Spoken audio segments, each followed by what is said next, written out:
विद्यार्थ्यांनो, आपण कालच्या लेक्चरमध्ये नवलोक प्रशासनाच्या वैचारिक पार्श्वभूमीची चर्चा केली आणि कालच्या लेक्चरमध्ये आपण जे शिकलो त्याच्यावरून तुमच्या लक्षात आलं असेल किंवा तुम्ही ते लक्षात ठेवणं आवश्यक आहे की पारंपरिक लोकप्रशासन आणि नवलोक प्रशासन याच्यामध्ये फरक आहे। पारंपरिक लोकप्रशासनामध्ये जे उणिवा होत्या त्या उणिवा टाळण्याचा प्रयत्न नवलोक प्रशासनामध्ये झालेला आहे।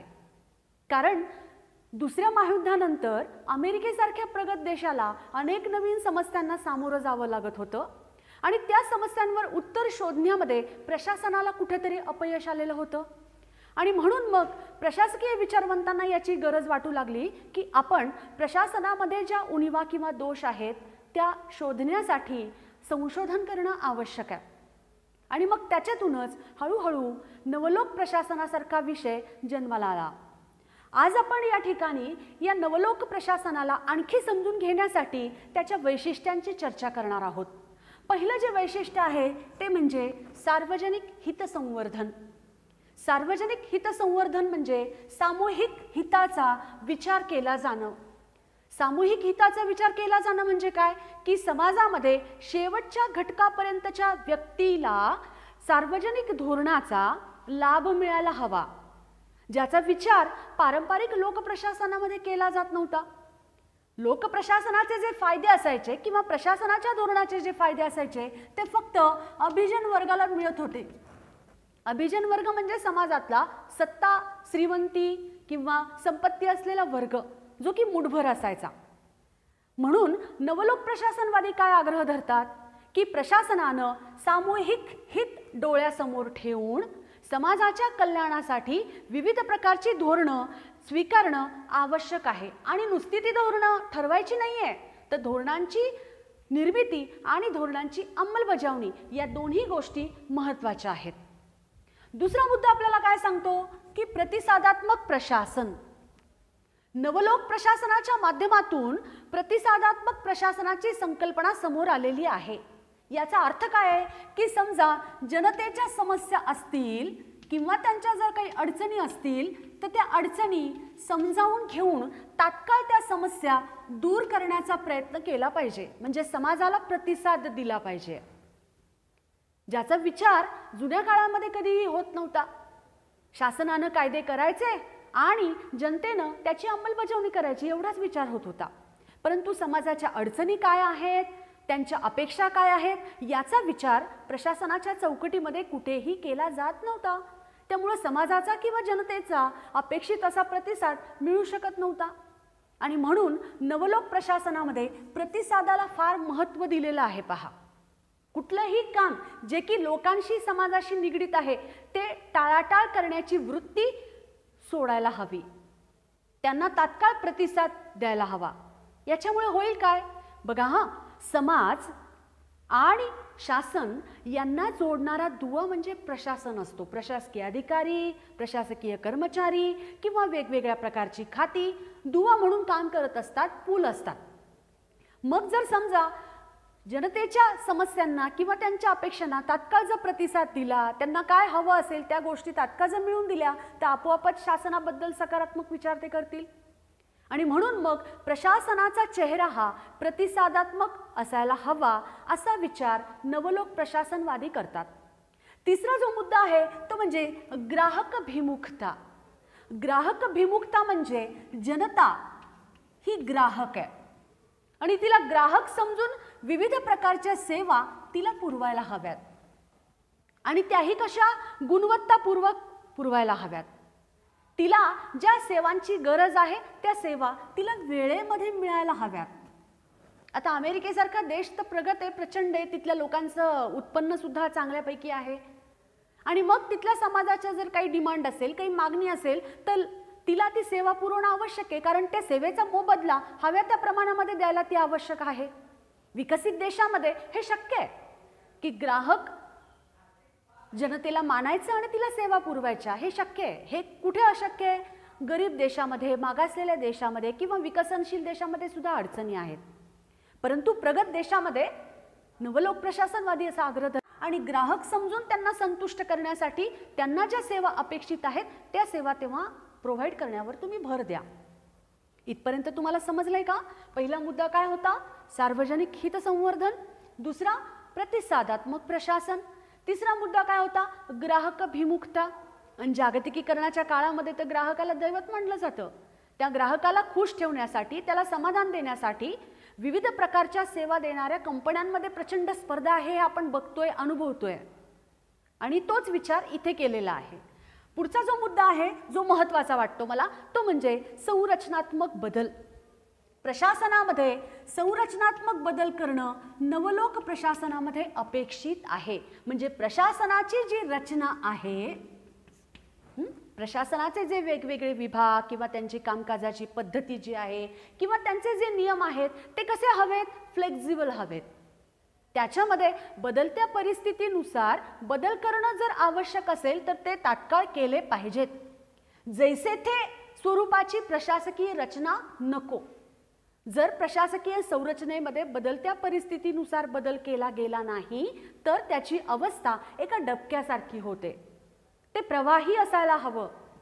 कामकाजाच्या पद्धतीमध्ये, नियमामध्ये एखादी जर उणीव असेल, त्रुटी असेल की ज्याच्यामुळे कामकाजामध्ये अडथळे येत असतील तर ते अडथळे समजून घ्यायला हवेत आणि त्याच्यामध्ये बदल करणं आवश्यक आहे. आणि आता सध्या आपण बघतो की वेगवेगळ्या देशामध्ये प्रशासकीय सुधारणा आयोग निर्माण केले जातात, ज्याला आपण ॲडमिनिस्ट्रेटिव्ह रिफॉर्म्स कमिशन असं म्हणतो. हे आयोग काय करतात? प्रत्येक खात्याचा अभ्यास करतात. खात्यातल्या कर्मचाऱ्यांची कामकाजाची पद्धती बघतात, कोणत्या तत्वांचा स्वीकार केलेला आहे ते बघतात आणि प्रशासनाला गतिशीलता मिळवून देण्यासाठी काही शिफारशी करतात. आणि त्या अनुषंगानं मग प्रशासनाच्या विविध रचनेमध्ये बदल केले जातात. विद्यार्थ्यांनो, एक गोष्ट लक्षात घ्या की प्रशासनाला एकाच वेळी अनेक प्रकारची कामं करावी लागतात. कुठली कुठली कामं करावी लागतात? त्याच्यामध्ये आरोग्य आहे, शिक्षण आहे, शेती आहे, सामूहिक कल्याण आहे, पायाभूत सुविधा जसं की रस्ते, वीज निर्मिती, दळणवळणाच्या सुविधा निर्माण करणं, अशा अनेक प्रकारच्या कामांना त्यांना गती द्यावी लागते, जी कामं संपणारी नाही आहेत.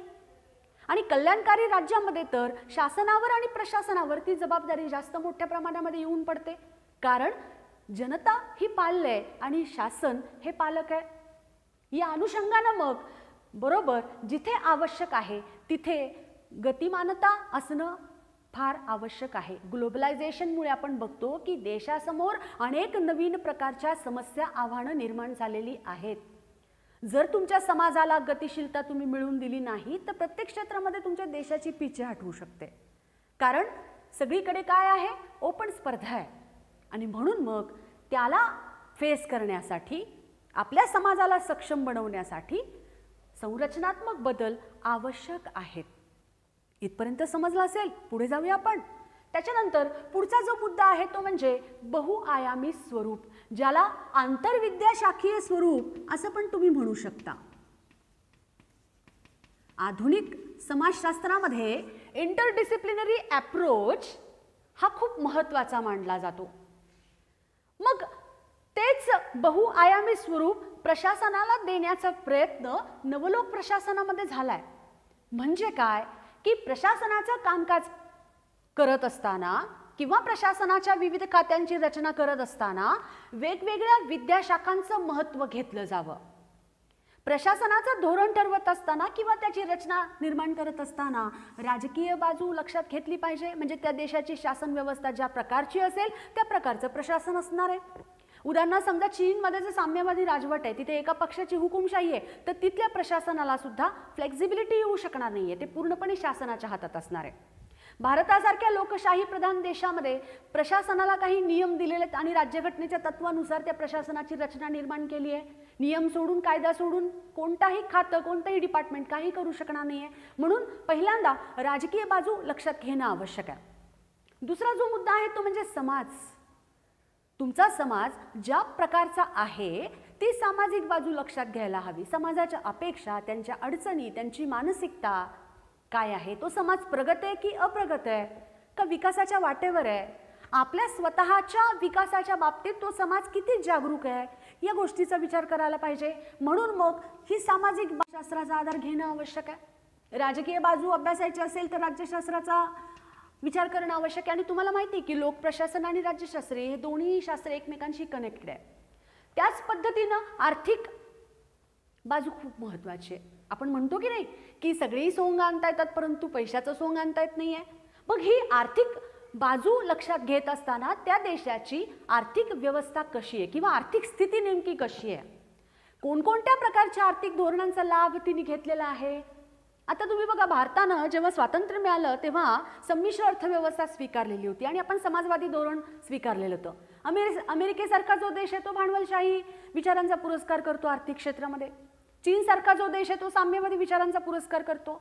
म्हणून प्रत्येक देशानं प्रशासकीय धोरण ठरवत असताना त्या देशाचं आर्थिक धोरण कसं आहे, त्याच्यामध्ये बदल करणं आवश्यक आहे का, याचाही विचार करायला पाहिजे. आणि तुम्हाला माहिती आहे की आर्थिक बाबींचा अभ्यास आपण अर्थशास्त्र या सामाजिक शास्त्रामध्ये करतो. आणि सगळ्यात महत्त्वाचं म्हणजे मानवी संबंधाचा अभ्यास व्हायला हवा. ह्युमन रिलेशन्स हे खूप महत्त्वाचे असतात आणि सामाजिक शास्त्र हे मानवी जीवनाशी निगडीत आहे ना. म्हणून शासन, प्रशासन, समाज यांचे संबंध सहकार्यपूर्ण कसे राहतील, संतुष्टीकरण समाजातल्या लोकांचं पूर्णपणे कशा पद्धतीनं होईल, मानवी संबंध निरोगी कशा पद्धतीचे राहतील याचा विचार करायला हवा. नाहीतर प्रशासनानं खूप चांगल्या पद्धतीनं धोरणांची अंमलबजावणी केली आहे पण समाजाला जर त्याचा काही गंध नसेल किंवा समाजाचा जर त्याला प्रतिसाद नसेल, दॅट विल बी युजलेस. त्याचा काही उपयोग होणार आहे का? नाही. म्हणून प्रशासनाला मानवी चेहरा मिळवण्यासाठी ह्युमन रिलेशन्सचा विचार म्हणजे फक्त लोक प्रशासनातच नाही मुलांनो, तर मानवी संबंधाचा विचार हा प्रत्येक क्षेत्रामध्ये होणं अत्यंत महत्त्वाचं आहे. ही बाब तुम्ही बिलकुल विसरू नका. आणि शेवटचा जो मुद्दा आहे तो म्हणजे राजकारण आणि प्रशासन याच्यामधली तटस्थता. हा लोकप्रशासनातला अत्यंत वादग्रस्त मुद्दा आहे. याला दोन विचार प्रवाह आहेत. कसा की काही विचारवंत असं म्हणतात की राजकारणाचा आणि प्रशासनाचा संबंध तोडलाच जाऊ शकत नाही. कसा? आपण बघतो की जे मंत्रिमंडळ बनतं किंवा जे मंत्री असतात, मुख्यमंत्री असतात, पंतप्रधान असतात, ते राजकीय प्रमुख असतात. आणि मंत्रिमंडळ म्हणजे शासन धोरण निर्मिती ठरवायचं काम करत असतं. आणि प्रशासकीय प्रमुख म्हणजे प्रशासनातला अधिकारी आणि कर्मचारी वर्ग काय करत असतो? धोरणांची अंमलबजावणी करण्याचं काम करत असतो. मग या दोघांचाही जवळचा संबंध आहे, तर या दोघांचा कसा संबंध आपण तोडू शकतो? तर काही विचारवंत असं म्हणतात की राजकारण आणि प्रशासन पूर्णपणे तटस्थ असलं पाहिजे. ही दोन्ही क्षेत्र एकमेकांपासून परस्परांपासून वेगळी असायला पाहिजे, कारण राजकारण हे जे क्षेत्र आहे हे पूर्णपणे अस्थिर आहे, कधीही बदलू शकतं. आपल्याकडे भारतामध्ये तुम्ही बघितलं असेल की 3 दिवसाचे सरकार पण होऊन गेलेत, 13 दिवसाचे पण होऊन गेलेत, 40 दिवसांचे पण होऊन गेलेत. काही शासन 5-5 वर्ष पण टिकतात, बहुमतावर आहे. राजकारण अस्थिर आहे पण प्रशासन अस्थिर असून चालणार आहे का? नाही. मंत्री आले गेले, कुठल्याही विचारधारेचा राजकीय पक्ष जरी आला तरी प्रशासकीय अधिकारी आणि कर्मचारी वर्ग त्यांना जे नियम घालून दिलेले आहेत त्याच पद्धतीनं काम करत असतात. नवलोक प्रशासनवादी का आग्रह धरतात प्रशासनाला राजकारणापासून वेगळं ठेवण्यासाठी? कारण जर हे प्रशासन राजकारणापासून वेगळं ठेवलं तरच त्याला गुणवत्ता मिळू शकते. अन्यथा प्रत्येक कामकाजामध्ये कारण जर हस्तक्षेप होत असेल राजकारणाचा तर नियमांचं उल्लंघन होऊ शकतं, कायद्यांचं उल्लंघन होऊ शकतं आणि सामूहिक हित सुद्धा धोक्यात येऊ शकतं. म्हणून अधिकारी आणि कर्मचारी वर्गानं जर प्रभावीपणे आपलं काम पार पाडावं असं वाटत असेल तर त्यांना राजकारणापासून पूर्णपणे दूर ठेवलं पाहिजे.